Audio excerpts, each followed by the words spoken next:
Hello there, Alaskans, wherever you are. Welcome to the Must Read Alaska Show. Coming to you from somewhere in Alaska. This is the place where we talk about, you guessed it, Alaska. Where we keep the mainstream media on their toes and where we are standing up for what's right in a world run by leftists. You can find out more by heading over to mustreadalaska.com and also checking out the Must Read Alaska YouTube channel for some really great content. But first, let's get this party started.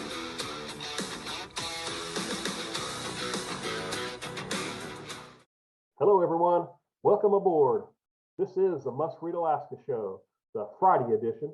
I'm your host, James Baisden, coming to you from somewhere in Alaska. Hey, we have a great show lined up for you today. We're going to hit 4 or 5 big topics that are listed on the Must Read Alaska website. We're going to be covering topics at the federal and state level. Hopefully, it'll be entertaining and educational. We'll get you started so you can start your weekend off right.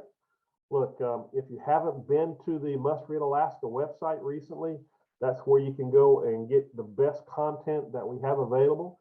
Suzanne Downing works very hard on updating the news on the site, and that's where you're going to find your best conservative news here in Alaska. Also, we have great podcasts and live Facebook feeds that John Quick and Suzanne Downing does throughout the week. I get to follow up here on Fridays, and hopefully you're enjoying the content that we're putting out there. We do ask that if you get a chance, please go to our website, mustreadalaska.com, and that's where you can find the donate button. Donating to Must Read Alaska is what keeps this content flowing and keeps the mainstream media on their toes, as well as we have a sponsor this week, and that is Charlie Pierce for Governor. We want to thank Charlie Pierce for Governor for being our sponsor this week. And if anybody else out there would like to join us in that effort, please send us a message. So we're going to get started here, and just hold on. Of course, the big story for all of us in Alaska was a sad story, and that was the passing of Congressman Don Young, Congressman for all Alaska, that happened over the last weekend. And of course, there's been a lot of tributes put out to Don Young. He was definitely a great leader in our state. Don Young was elected to office back in 1973, and then he served 25 different terms that he was elected, one of the longest serving congressmen in history of our country. He will be missed, large shoes to fill. I personally had a chance, just like most Alaskans, we have wonderful stories of meeting Don Young throughout the years. Personally, I had a chance to meet with him several different times in Washington, D.C. In my past life as a fire chief and as a president of the Alaska Fire Chiefs Conference, I got to go back to Washington, D.C. and meet our delegation. And of course, Don Young always took us in and would spend 20 or 30 minutes with us. Myself and a couple other fire chiefs would always stop by and discuss issues that we had dealing with things that we were trying to make better in the fire service. And he would always listen attentively, and he always grasped the topics that we were discussing, along with his wonderful stories. And he would show us around his office. He just made you feel welcome every time you were there. Another personal matter that I got to spend with Don Young was back during the 2020 campaign season down here on the Kenai Peninsula. My wife and I got to spend about 15 minutes with him privately because we were running for office, and he was basically giving us some advice on how we could deal with the ups and downs of running for office and the negativity that spouses have to deal with. And it was just a wonderful moment, and I will hold that dearly in my heart for a long time. He will be missed, and of course, there's going to be big issues on how we move forward and replace our congressman. So that's going to be a conversation that we're going to have next. So again, our thoughts and prayers goes out to the Don Young family and his staff and his friends. You will be missed, Congressman Young. So now we have to get into the how-to. How are we going to replace Congressman Young, and what procedures are the state going to have to follow? Well, I wrote down 4 topics here that are going to be of interest to everybody during this process.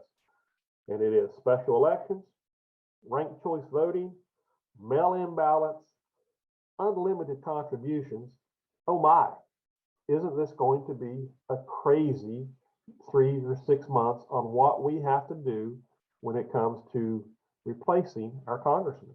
And it started this week. The governor, the first thing that had to take place was the governor had to put a proclamation in place. The governor does not have the authority to replace our congressman. It has to be done by a vote of the people. So he has to put a proclamation in place to start the election process within the next 60 to 90 days. So his first actions was to introduce that proclamation, which states that it is now open to file, to put your name in for the vacancy. And that ends April 1st. So you have up until April 1st to show up, put your $100 down, and put your name as an interested candidate. And there are going to be some interesting candidates.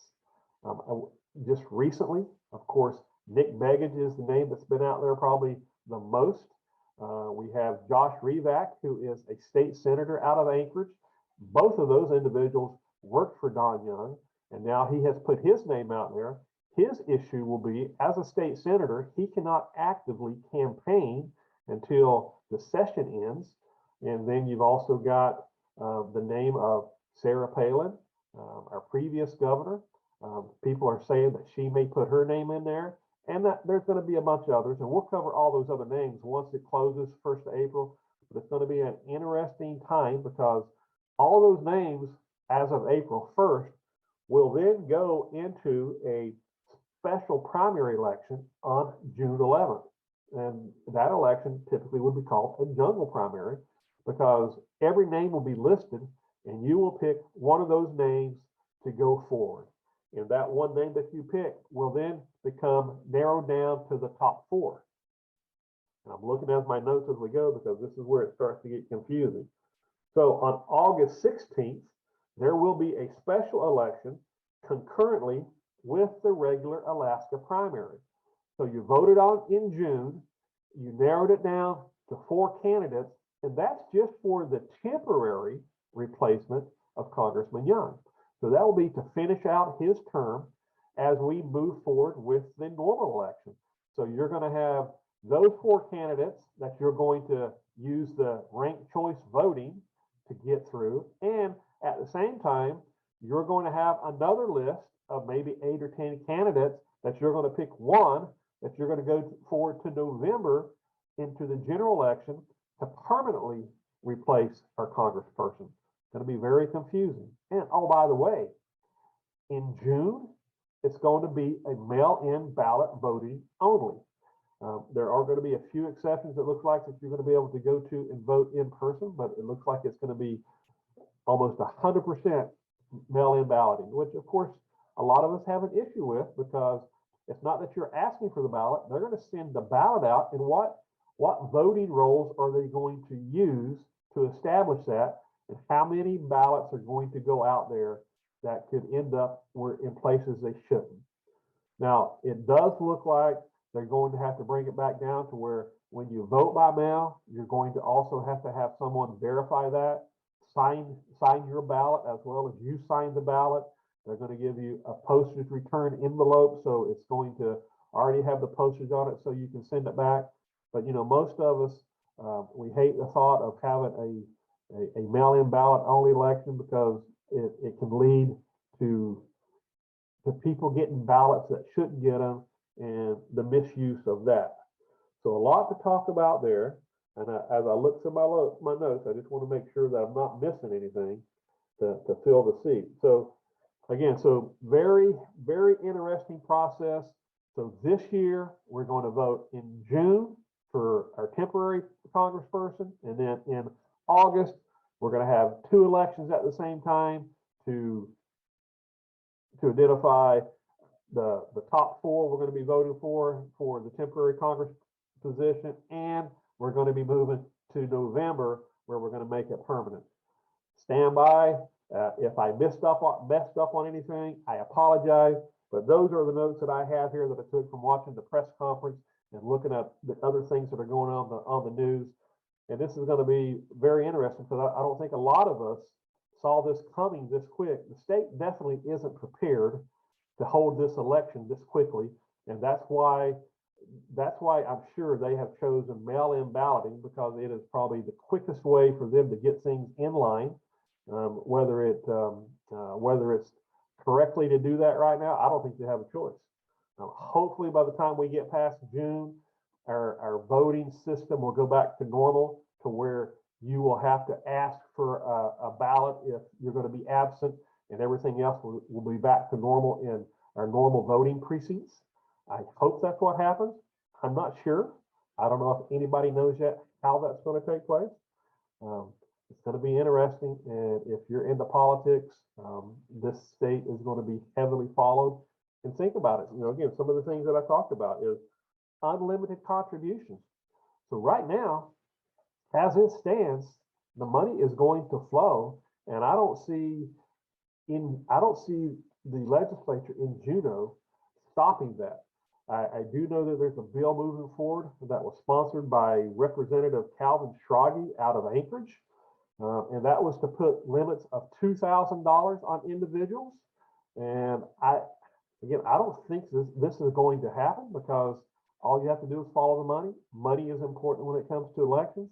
I would almost bet you that it does not make it through the legislature during this election cycle.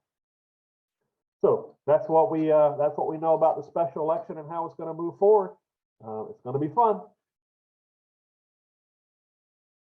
My next topic that I like to talk about is one that I've talked about over the last couple of weeks, and that's one I'm going to call mandate freedom. And the mandate freedom section of this podcast specifically deals with what kind of crazy issues are still taking place when it comes to masking and vaccine mandates out there on the national and state level, just to kind of see where we're at today. And it's crazy to see some of the things going on. So some of the stories that I'm going to talk about today is I'll just kind of walk my way across some of the things that I noticed over the week. The first one was dealing with Los Angeles County schools. In Los Angeles now, I guess what I could say is, COVID must be over with whenever finally in the school district, after 2 years in Los Angeles, which I think they have 450,000 students, that they have finally pulled back, and they're going to make masks no longer mandatory. It'll be a choice of the individual and the parents of those children whether they wear masks or not.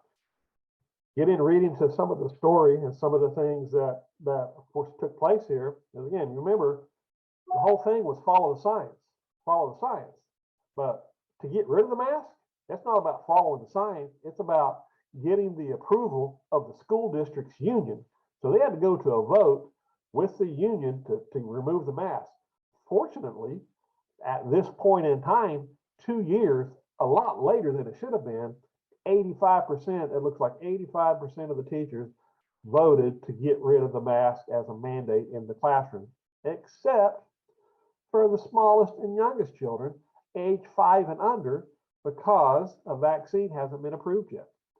And they want those children still to maintain their mask to protect them. Really? Again, you want a vaccine to come in to protect those children age 5 and younger before you remove their mask. Can you imagine in their lives the importance of being able to interact with teachers and their students of their age without a mask, to be able to see the facial movements and discussions that they take place? Again, I'm happy that they went one direction, but again, they didn't take it all, because liberals cannot give power up. That's exactly what this comes down to. No longer about science. Let's move on to the airlines. What I like about what I read today was the CEO of the nation's largest airlines are asking the president to drop the federal mask mandate on airplanes and as well as in the airports. So here we are. They extended it. If you remember, the Center for Disease Control earlier this month extended the mask mandates in transit for another 30 days until mid-April. The airlines understands now the amount of grief that their employees are taking over this. They know that the science no longer is supporting this, and it needs to go away. So hopefully they'll have a little bit of leeway and can convince the president. I doubt if they'll remove it before this last 30 days that they put in place. I'd be very surprised that they do, but let's hope so. It needs to go away too. One of the things that I was looking at that I don't know, just this one here just drives me nuts. So I was reading another article where the Army kicks out its first 3 coronavirus vaccine refusers. So in the military, and I served for over 13 years, and I received vaccines throughout my military career. I'm not an anti-vaccine person, but we've got to this point to where you used to have some religious freedoms in this country, and even in the military, those religious freedoms were extended to you. Well, in the Army and in most branches of service, they're not granting hardly any, almost less than 1% of people who are asking for the religious exemptions are getting them.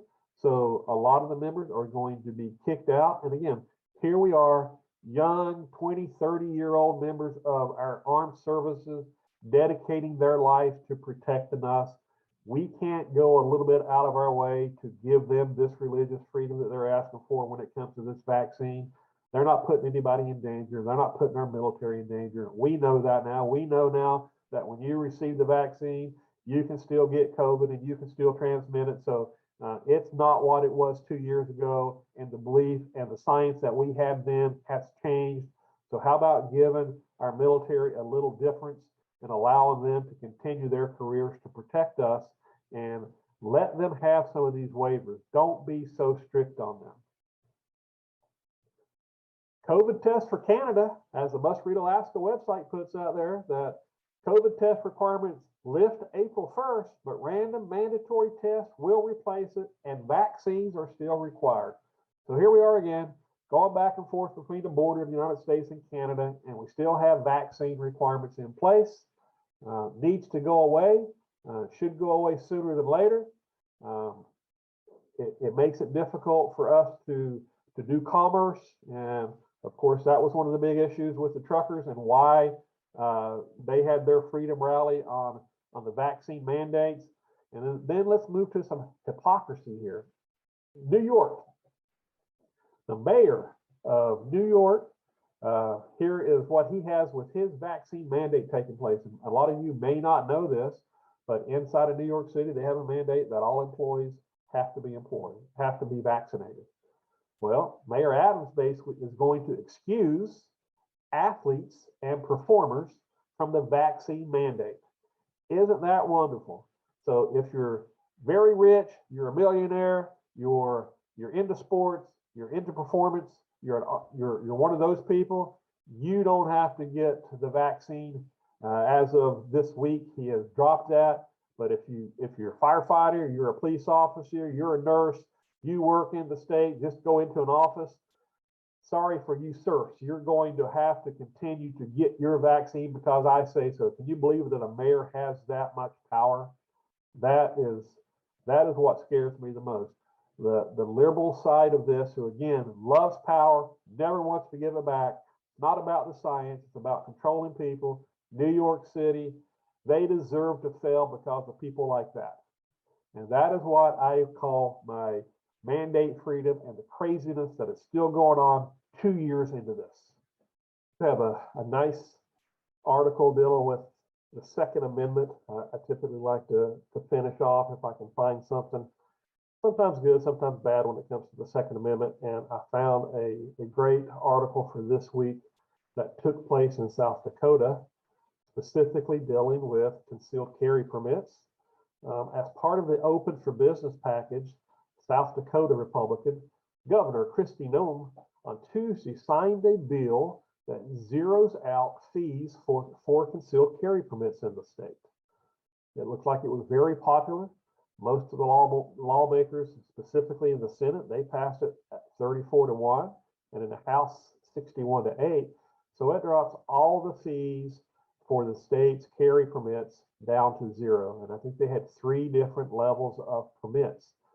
And the neat thing about having a concealed carry permit in these states is that if you get a concealed carry permit, there's 37 other states that recognize those permits. So you get reciprocity across state lines and you can carry concealed. I'm a big proponent of carry concealed. Here in the state of Alaska, you don't have to have a permit to carry a concealed handgun.